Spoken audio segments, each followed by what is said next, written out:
우리 유년부 친구들에게 친구들은 누군가요? 라고 물으면 뭐라고 대답할까요? 다시 말해서 나는 누군가.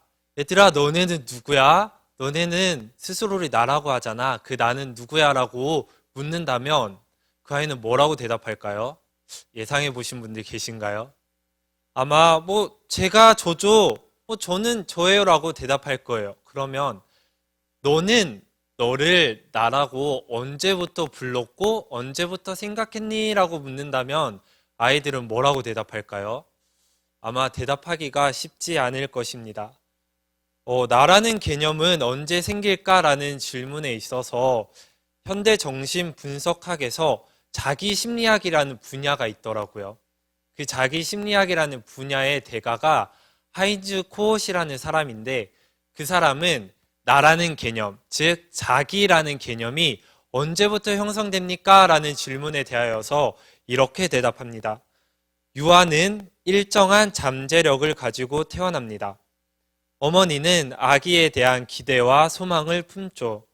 유아의 잠재력이 어머니의 기대와 소망을 만나면서 유아의 초기 자아가 발현됩니다. 아이는 잠재력을 가지고 태어나고요. 그 태어나는 아이를 바라보는 부모는 아이를 향하여서 소망과 기대를 품습니다. 아이가 가진 잠재력, 그리고 부모가 그 아이를 향하여서 품는 소망과 기대가 만날 때 그 태어난 아기의 초기 자아가 발현된다고 하는 것이죠. 유아는 부모가 품는 기대와 소망의 노래를 바탕으로 자기를 해석하고 자기를 만들어 갑니다.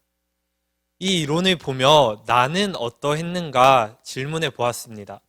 부모가 자녀를 향해 품고 소망하고 그 기대와 소망의 가치를 따라서 자녀가 스스로를 해석한다고 하는데 그럼 나는 나를 그렇게 해석해 왔는가 질문을 해 보았습니다. 저의 유년기 시절을 떠올리면 새벽에 잠에서 깨는 경우가 딱 두 가지가 있어요. 첫 번째는 이제 화장실 가고 싶어서, 그리고 두 번째는 마루. 그러니까 그 당시에 저는 거실을 안 하고 마루라고 했는데 항상 그 마루에 소파에 이렇게 꿇어서 엎드려서 기도하시는 어머니가 그 음량을 주체하지 못하시고 크게 소리를 지르시거나 크게 기도할 때 깼던 기억이 항상 있습니다. 부모가 아이를 향한 소망과 기대를 품고 부르는 노래대로 아이는 자신을 해석하는데 저도 가만 돌아보니까 어머니의 두 아들을 향한 기도, 그 기도가 내 속에 남고 어떠한 특정한 사건들이 있을 때마다 그 기도대로 나는 세상이 부여하는 다른 가치를 쫓는 게 아니라 세상은 나에게 이것을 원하고 나는 이런 사람이라 얘기를 하지만 나는 그런 사람이 아니구나 다잡아왔던 것 같습니다. 모든 부모들은 아이를 향해서 자신의 소망과 기대를 품고 노래하죠. 그 노래의 형태는 다양합니다. 누군가는 이름을 부여함으로 내 자녀의 이름은 이것이야. 이 이름으로 내 아이의 소망과 나의 기대를 표출할 거야. 또 누군가는 자녀를 향한 기도로, 또 누군가는 자녀를 향한 아낌없는 지원으로 그 자녀를 향한 소망과 기대를 표출하곤 하죠. 오늘 우리가 함께 읽은 본문에도 한 아이의 출생을 바라보면서 노래했던 아버지가 등장하는데 그 아버지의 노래의 내용은 무엇인지 함께 살펴보도록 하겠습니다. 오늘 저희가 읽은 본문은요, 사가랴의 노래입니다. 다 함께 67절 말씀 함께 읽어보도록 하겠습니다. 시작. 그 부친 사가랴가 성령의 충만함을 받아 예언하여 이르되 세례 요한의 아버지 사가랴는 성령의 충만함을 받아 노래합니다.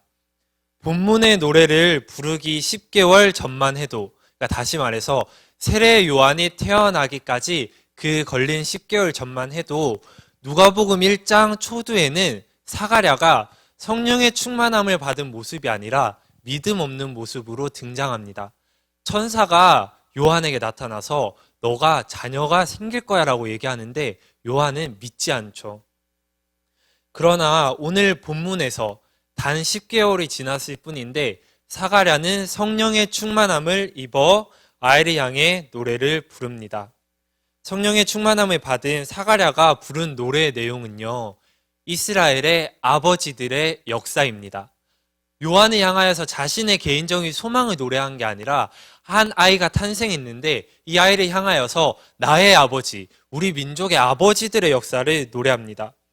68절에 그 백성을 돌보고 속량하셨고 69절에 보면 우리를 위하여, 71절에 우리, 72절에 우리 조상 아브라함에게 하신, 노래의 내용에 가장 중요하게 등장하는 단어가 우리예요. 우리 조상, 우리. 여기서 나온 우리는 바로 이스라엘의 모든 아이들의 아버지, 그 아버지들을 이야기합니다. 노래의 내용은 그 아버지들의 역사의 요약입니다. 하나님이 이스라엘을 선택하셨고 그의 선택하신 이스라엘을 구원하시기까지 이루시는 일들을 노래하죠. 그 중에서 중요한 것은 바로 현재 사가랴와 이스라엘 백성들이 로마의 압제와 고난 속에 있지만 그들이 가지고 있는 소망이 있죠. 무슨 소망이죠? 구약의 선지자들이 그토록 선포하고 노래했던 메시아가 이 땅 가운데 오셔서 죄인들, 악인들을 심판하고 의인들을 신원하실 그 소망을 품고 있습니다. 근데 그 소망이 이루어졌다고 노래하는 것이죠. 69절입니다. 제가 읽겠습니다. 우리를 위하여 구원의 뿔을 그 종 다윗의 집에 일으키셨으니, 우리를 위하여 구원의 뿔, 다윗의 집에서 일어난 구원의 뿔, 즉 다시 말해서 오늘 본문이 있기 이전에 마리아의 수태고지, 마리아를 향하여 예수 그리스도가 탄생할 것이다라는 그 본문을 알림으로써 메시아의 탄생을 이야기해 주고 있는 본문입니다. 하나님이 선택하셨고 메시아를 보내셔서 그들을 구원하실 것이다. 죄인들은 심판하실 것이고 의인들은 신원하실 것이다. 그 이야기, 그 역사의 한가운데에서 태어난 아이가 바로 세례 요한입니다. 아이를 향한 노래는 여기서 더 나아갑니다. 76절에서 79절까지는 아이가 이 땅에서 해야 할 일을 노래합니다. 어떤 일을 해야 하냐면 지극히 높으신 이의 선지자라 일컬음을 받고 어둠과 흑암의 그늘에 앉은 자들을 빛 대신 예수께로 이끄는 자, 바로 그 일을 하는 아이라고 사가랴는 세례 요한에게 이야기하고 있습니다.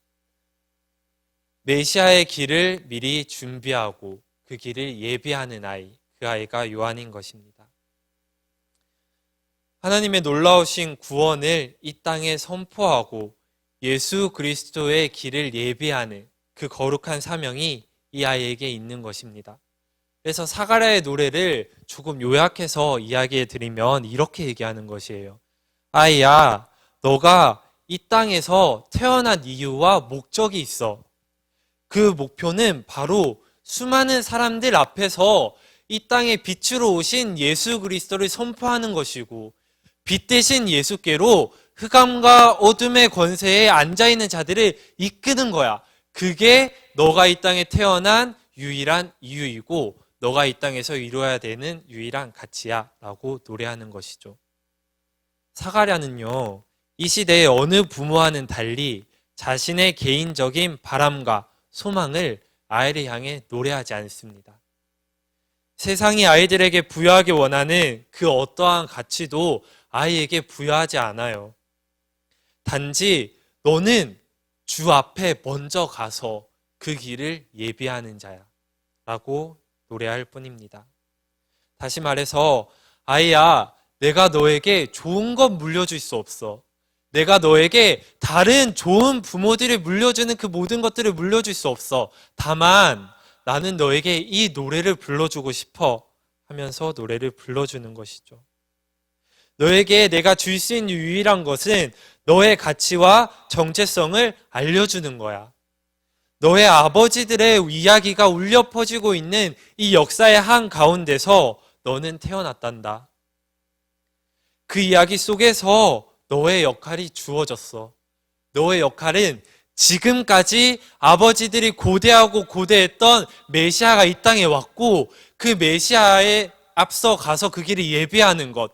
하나님이 이 땅 가운데 그의 뜻과 섭리를 드러내시는 그 이야기 속에 한 지점에 너가 태어났으니 그 한 지점에서 너의 역할, 너의 사명을 바르게 담당하는 것이 너가 태어난 이유야 라고 아이에게 같이 그 아이에게 해석을 부여합니다. 왜냐하면 사가랴가 노래한 아버지들의 이야기는 하나님의 섭리와 뜻을 이루어 가시는 하나님의 이야기이기 때문입니다. 그 어떤 아이도 자기 혼자서 이 땅 가운데 툭 내던져지는 아이는 없습니다. 그 아이가 태어나기 위해서는 그 아이의 아버지가 있어야 되고요. 그 아이의 아버지가 있기 위해서는 아버지의 아버지들이 있어야 합니다. 요한의 출생이 있기 위하여서 요한의 아버지가 있었고 사가랴가 있기 위해서 아버지들이 존재했던 것이죠.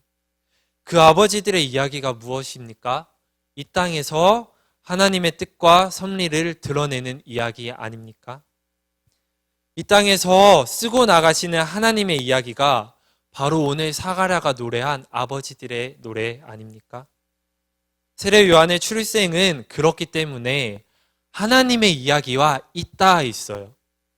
세례 요한은 하나님의 이야기와 전혀 무관하게 이 땅에 던져진 것이 아니라 하나님이 지금 또 역사하고 계심을 우리가 여전히 고백할진데 지금 이 시간에도 역사하시는 하나님의 역사와 동떨어져서 세례 요한이 이 땅에 온 게 아니라 하나님이 이루어 가시는 이야기와 잇닿아 있다고요. 세례 요한의 출생이. 그래서 세례 요한의 출생은 역사적인 사건이고요. 세례 요한뿐만 아니라 오늘날 우리에게 주어지는 모든 자녀들, 오늘날 우리가 양육하는 모든 신일세계, 신일교회 다음 세대 친구들도 역사적인 존재고 역사 속에서 탄생한 아이입니다. 그렇게 탄생한 아이가 어떻게 자랄까요? 80절 함께 읽어보겠습니다. 시작. 아이가 자라며 심령이 강하여지며 이스라엘에게 나타나는 날까지 빈들에 있으리라. 그렇게 출생한 요한은요, 빈들에서 자랍니다. 무슨 이유에선지는 모르겠지만 요한의 부모는요, 성경의 무대에서 빠르게 퇴장합니다. 그리고 여기서 나온 빈들, 광야, 이 빈들과 광야가 상황적인 광야였는지 아니 문자 그대로의 광야였는지는 모르지만 중요한 것은 요한은 빈들, 광야에서 자랍니다. 근데 그 광야에서 자랐는데 어떻게 자랐죠? 심령이 강하여졌습니다. 이것이 예수 그리스도, 이 땅에 밝은 빛으로 오신 예수 그리스도의 길을 예비했던 광야에 외치는 자의 목소리로 자신의 삶을 불꽃같이 태웠던 요한의 출생 이야기입니다. 그렇다면 질문은 이것입니다.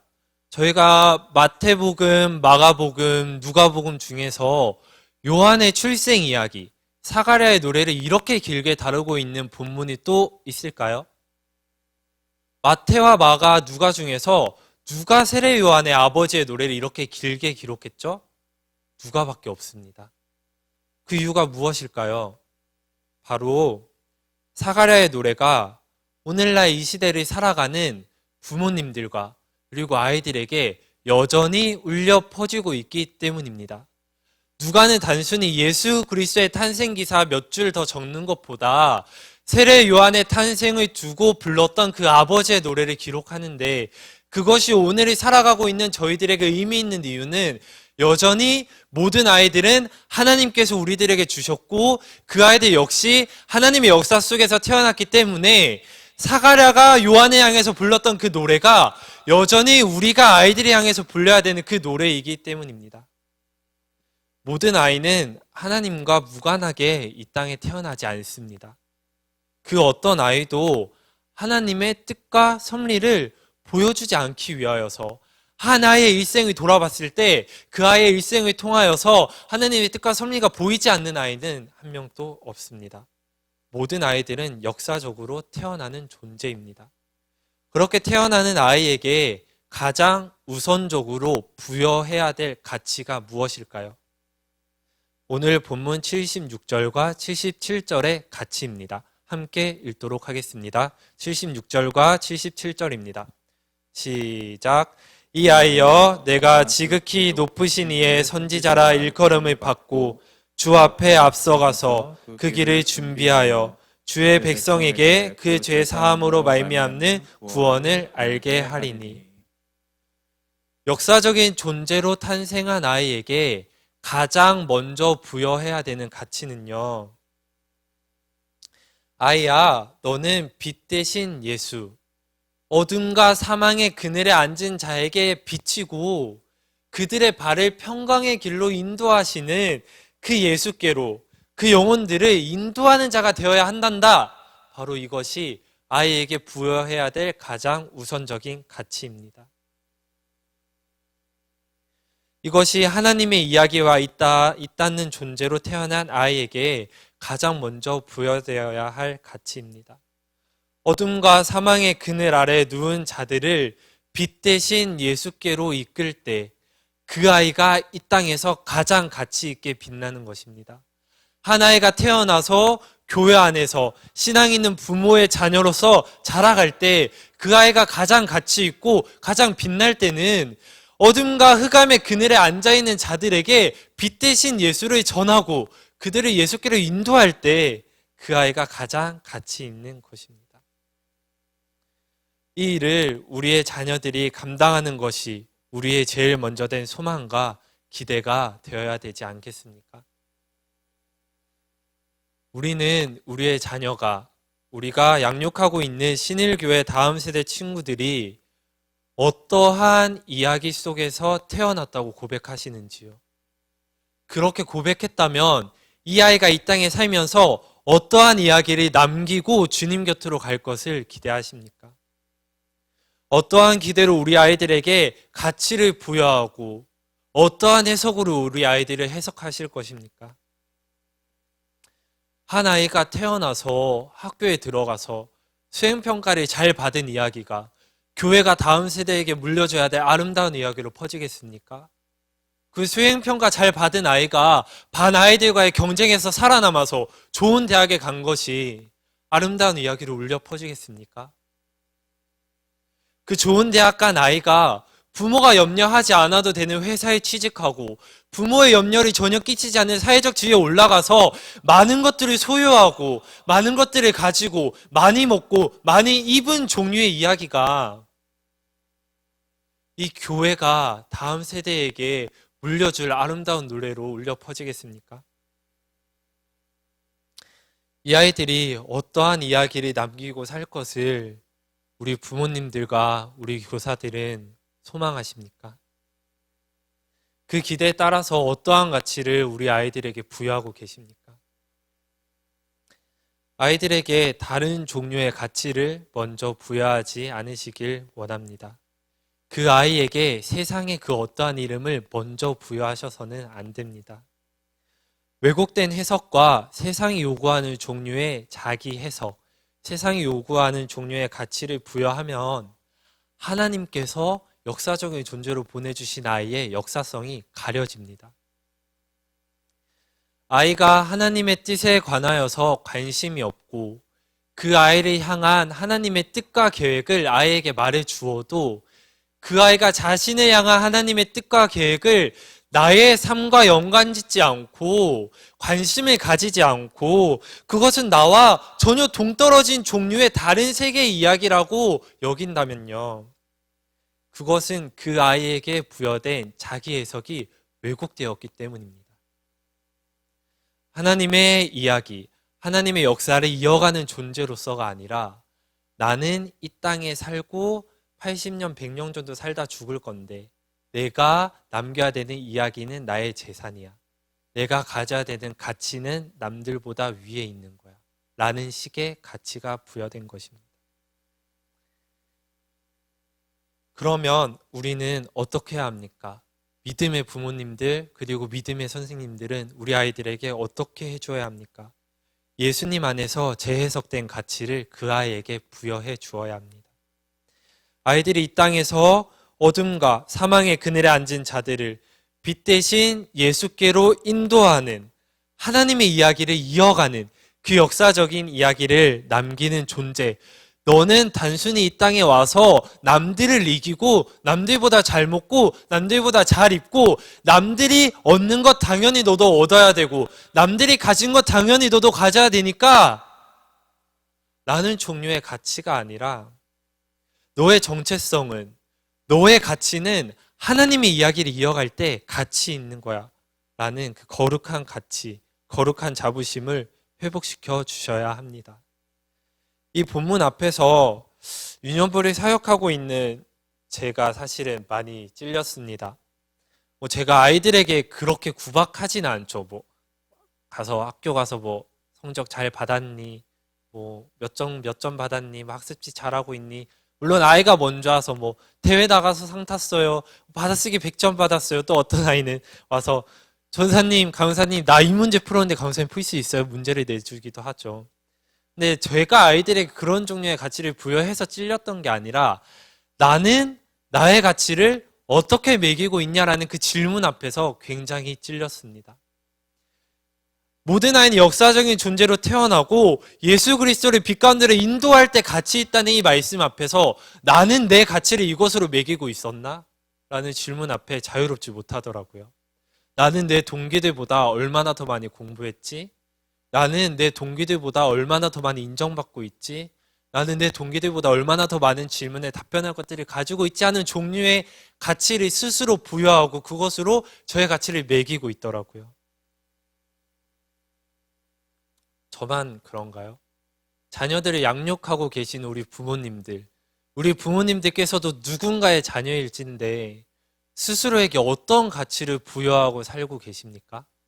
스스로는 나의 가치가 무엇이다, 나는 어떻게 해석해야 된다, 내가 추구하는 가치는 무엇이다, 무엇으로 가치를 매기고 계십니까?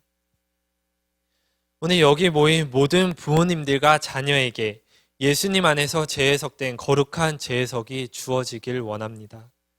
한 아이를 향하여 품고 있는 기대와의 방향이 바뀌길 원합니다. 우리가 양육하고 있는 자녀가, 교회가 양육하는 다음 세대가 이 땅에 살면서 남길 아름다운 이야기는 바로 오늘 본문 76절에서 79절까지의 말씀이 되어야 합니다. 그들 스스로 다른 종류의 가치를 자기에게 부여하지 않고 다른 종류의 자기 해석을 쫓지 않으며 유튜브 아니면 다른 친구들, 학교 선생님, 다른 그 모든 매체를 통하여서 끊임없이 이 아이의 정체성을 속이려고 하는 그 거짓된 속임에 속지 않고 그들이 먼저 빛 대신 예수를 바라보는 것. 우리 아이들의 눈을 들어서 나의 엄마의 하나님, 아빠의 하나님이 아니라 나의 하나님, 나의 빛 대신 예수님을 먼저 바라보는 것. 그리고 어둠과 그늘의 아래 누워있는 자들을 내가 바라본 그 빛 대신 예수, 나에게 비춰주신 그 빛을 비춰주신 예수께로 인도하는 그 가치로 이 다음 세대가 이 땅에 살면서 아름다운 이야기를 남겨야 합니다. 그 이야기를 남기는 것이 이 세상에 어떠한 종류의 일을 성취하는 것보다 더 가치 있다고. 너는 이 땅에 너 하나 잘 먹기 위해서가 아니라 다른 사람들이 잘 먹이기 위해서 태어났다고 아이를 향하여서 소망하고 기대하고 노래하는 모든 부모님들이 되시길 간절히 원합니다. 그렇게 거룩한 재해석이 부여된 아이는 어떻게 클까요? 세상이 다 부여하는 가치를 부여받지 못해서 뒤처질까요? 그래도 강도사님 이거는 중요하잖아요. 그래도 강도사님 빛 대신 예수께로 이끄는 자가 되는 것도 좋지만 그래도 뒤처지면 안 되잖아요. 세상에서 바보 소리 들으면 안 되잖아요. 과연 그렇게 클까요? 세상이 치열한 경쟁 속에서 그 아이만 세상의 다른 가치를 쫓지 않고 거룩한 사명을 쫓다가 도태될까요? 아니요, 그렇지 않습니다. 왜일까요? 빈들에서 자란 세례 요한이 어떻게 컸죠? 강건하여졌지 않습니까? 그의 심령이 강건하여졌지 않습니까? 빈들, 광야에서 자라면 그 심령이 약해져야 하잖아요. 겁이 많아지고 도와줄 손길이 없어서 겁이 많고 상처 많고 다른 사람에게 상처 많이 입어서 내가 다 먼저 상처 입기 전에 그냥 내 마음을 닫아버려야지. 혹은 내가 상처를 너무 많이 입었으니까 다른 사람을 상처 입히는 그런 겁 많은 아이, 상처 많은 아이, 약한 아이로 자라야 되지 않습니까? 근데 요한은요, 강건하게 자랐습니다. 왜일까요? 부모가 부여한 거룩한 자기 해석, 하나님의 이야기를 읽는 자로서의 가치가 부여되었기 때문입니다. 예수 그리스도 안에서 재해석된 거룩한 자부심, 거룩한 자기 정체성이 부여되었기 때문입니다. 부모가 거룩한 재해석을 부여하는 우리 아이들은요, 나의 자녀이기 이전에 우리의 아버지 대신 하나님의 아이들입니다. 하나님께서 그 자녀들을 가만히 두지 않으십니다. 그 자녀들을 붙드시고 인도하시고 사용하실 것입니다. 두려워하지 마시길 원합니다. 사가랴와 같이 자신의 자녀를 향하여 거룩한 재해석을 그러면 우리는 어떻게 부여할 수 있죠? 76절에 그 답이 있습니다. 제가 읽어드리겠습니다. 그 붙인 사가랴가 성령의 충만함을 받아 예언하여 이르되. 성령의 충만함 없이는 아이에게 거룩한 재해석을 부여할 수 없습니다. 누가복음이 67절 그리고 초두에 괜히 믿음 없는 사가랴 그리고 성령의 충만한 사가랴를 괜히 대조하고 있는 게 아닙니다. 믿음이 없이는 사가랴는 아이에게 이 거룩한 자기 정체성, 거룩한 재해석을 부여할 수 없었습니다. 성령의 충만함 속에서 거룩한 재해석, 아이를 향한 가치를 부여할 수 있었던 것입니다. 이것은 믿음의 이야기입니다. 믿음이 있어야 돼요. 아이들에게 거룩한 재해석, 아이들을 향한 하나님의 이야기를 이어가는 존재로서의 노래를 부르는 건 믿음이 필요합니다. 왜일까요? 우리 아이들이, 나의 자녀가 어떠한 모습으로 하나님의 이야기를 이어갈지 우리는 모르기 때문입니다. 우리는 몰라요. 아무리 부모라 할지라도 나의 자녀가 하나님의 이야기를 어떻게 써내려갈지 우리는 모릅니다. 어떤 장소에서 어떤 모습으로 어떠한 일을 하며 자신이 먼저 빛 대신 예수를 바라보고 어둠과 흑암의 그늘에 앉은 자들을 빛 대신 예수께로 이끄는 종류의 일을 하는지 부모는 알지 못합니다. 오직 그 아이를 보내주신 하나님만이 아십니다. 도저히 하나님의 이야기를 이어갈 만한 조건이 아닌 상황일지도 모르죠. 아무리 생각해도 지금 내 자녀가 가지고 있는 것으로는 아무리 좋게 평가해줘도 좋은 평가를 못 내릴지도 모르죠. 어딜 내놔도 자랑스럽고 어딜 내놔도 부끄럽지 않은 자녀가 있는 반면에 조금 내놓기 부끄럽고 조금 남에게 이야기하기 조금 부끄러운 자녀, 그 부모조차 그 자녀가 부끄럽다고 여기는 자녀도 있지 않습니까? 내가 나의 주인이고 내 모든 생각과 판단의 근거가 나라면 믿음의 눈으로 자녀를 바라볼 수 없습니다. 성령의 충만함 없이는 나의 판단과 나의 근거로는 이 아이를 향한 하나님의 뜻을 알지 못할 뿐더러 아이가 어떻게 하나님의 이야기를 이어갈지도 모릅니다. 그래서 아이를 향한 재해석을 위하여서는 믿음이 필요합니다. 아이를 향한 재해석은 성령 충만함 가운데 믿음이 있어야 가능한 일입니다. 성령 충만함 가운데에서 믿음으로 아이를 향하여 사가랴와 같이 아름다운 노래를 부르는 우리 부모님들이 되시길 간절히 원합니다. 그리고 성령의 충만함 가운데 부여한 바른 가치, 그 부모로부터 바른 가치를 부여받은 아이가 하나님의 자녀로서 그 가치에서 벗어나지 않고 그 가치대로 오롯이 자신을 해석하며 그 가치를 따라서 사는 우리 자녀들이 되길 또한 간절히 원합니다. 우리 아이들의 아버지 되신 하나님께서 그들을 인도하시고 지키실 것을 간절히 소망하고 기도합니다.